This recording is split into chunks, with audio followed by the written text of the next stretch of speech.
বাচ্চাদের একটি জায়গায় ভুলেও আঘাত করবেন না।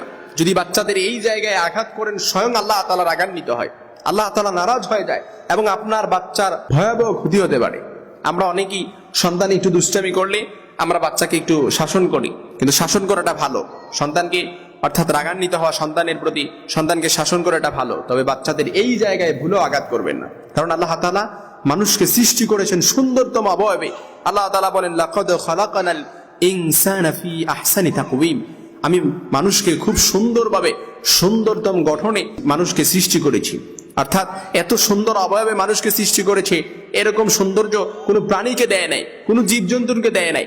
যেখানে চোখ থাকার দরকার সেখানে চোখ দিয়েছে, যেখানে নাক থাকার দরকার সেখানে নাক দিয়েছে, যেখানে কান থাকার দরকার সেখানে কান দিয়েছে, যেখানে মুখ থাকার দরকার সেখানে আল্লাহ তাআলা মুখ দিয়েছে। চাইলে আল্লাহ তাআলা নাক যদি এখানে না দিয়ে পিছনে দিত, তাহলে কিরকম হইতো না, যে পিছন থেকে আপনি গ্রান নিয়ে, খাবারের গ্রান নিয়ে তারপর সামনে এসে খেতে হতো। কিন্তু না, আল্লাহ তাআলা আমাদেরকে সুন্দরতম অবয়বে সৃষ্টি করেছেন।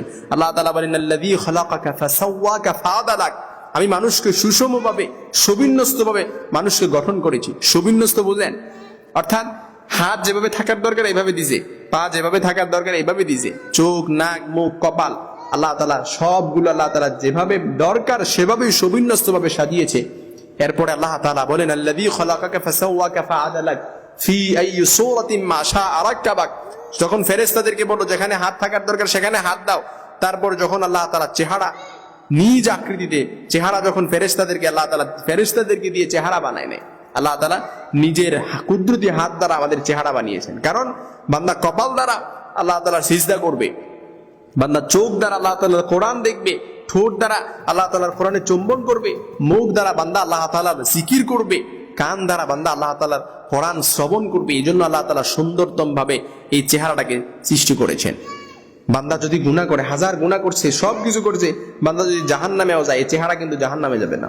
এই চেহারাকে আল্লাহ তাআলা জীবজন্তুর, এই সবগুলোকে আল্লাহ তাআলা জীবজন্তুর আকার ধারণ করাবে, তারপর আল্লাহ তাআলা আপনাকে জাহান্নামে নিক্ষেপ করবে। কারণ এই চেহারা আল্লাহ তাআলার কুদরতি হাত দ্বারা বানিয়েছেন। এই জন্য বাচ্চাকে কখনো ভুলেও এই চেহারার মধ্যে আঘাত করবেন না, তাহলে স্বয়ং আল্লাহ তাআলা রাগান্বিত হয়ে যায়, স্বয়ং আল্লাহ তাআলা নারাজ হয়ে যায়। অনেক সময় দেখা যায় বাচ্চাকে এমন ভাবে মারি, প্রহার করি, শেষ পর্যন্ত বাচ্চা কথা না শুনে একেবারে আমাদের আয়ত্তের বাহিরে চলে যায়। আর এখন তো মোবাইল ফোন বের হয়েছে, বাচ্চা একটু দুষ্টামি করলে বাচ্চাকে মোবাইল ফোন দিয়ে তারপর তাকে কি করি, ঠান্ডা করে রাখতে চাই। কিন্তু না, বাচ্চার জন্য সবসময় আপনি আল্লাহ তাআলার কাছে দোয়া করতে হবে। বাচ্চার জন্য সবসময় আপনি আল্লাহ তাআলার কাছে চাইতে হবে যে আল্লাহ, আপনি আমার সন্তানকে একটা নেককার সন্তান দেন।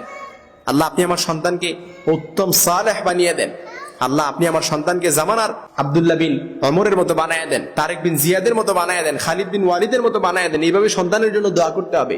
এই জন্য আপনার বাচ্চা, এটা আপনার বাচ্চাকে লালন পালন এবং কর্তৃত্ব সবকিছু আপনার উপর। কুল্লুকুম রাঈ ওয়া কুল্লুকুম মাসউলুন আন রাইয়াতিহি, এইটার জবাবদিহিতা আপনার কাছে, আপনি আল্লাহর কাছে করতে হবে।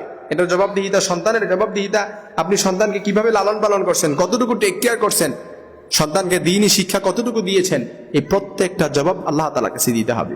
এই জন্য সন্তান যদি কথা না শোনে, তাকে চক্ষু রাগান্বিত দেখাবেন, চোখ গরম করবেন, যদিও মারতে হয়, কিন্তু এই চেহারার মধ্যে মারবেন না। কারণ এই চেহারাটা স্বয়ং আল্লাহ তাআলার সৃষ্টি, এই চেহারাটা স্বয়ং আল্লাহ তাআলার সৃষ্টি। লাকাদ খালাকানাল ইনসানা ফি আহসানি তাকওয়িম সুম্মা রাদাদনাহু ফি আসফালা সাফিলিন। আবার আল্লাহ তাআলা বলেন, আল্লাযী খালাকাকা ফাসাওয়াকা ফাআদালাক ফি আইয়ি সূরাতিন মা শাআ রাক্কাবাক, ফি আইয়ি সূরাতিন মা শাআ রাক্কাবাক। এই চেহারাটা স্বয়ং আল্লাহ তাআলা নিজের কুদরতি হাত দ্বারা এই সূরত আপনাকে দান করছে।